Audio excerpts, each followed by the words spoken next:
Job chapter 35, verse 1-16.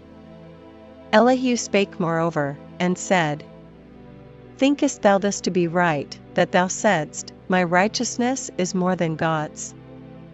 For thou saidst, What advantage will it be unto thee? And, what profit shall I have, if I be cleansed from my sin?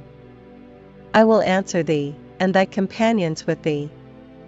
Look unto the heavens, and see, and behold the clouds which are higher than thou. If thou sinnest, what doest thou against him? Or if thy transgressions be multiplied, what doest thou unto him? If thou be righteous, what givest thou him? Or what receiveth he of thine hand? Thy wickedness may hurt a man as thou art, and thy righteousness may profit the Son of Man.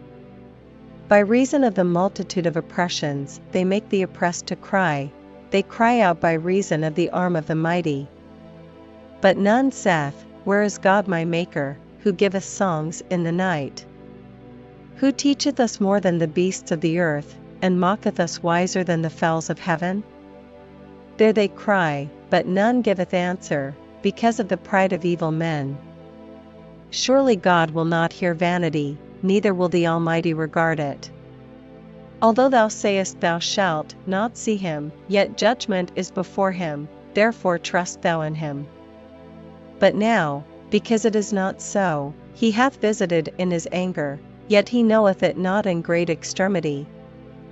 Therefore doth Job open his mouth in vain, he multiplieth words without knowledge.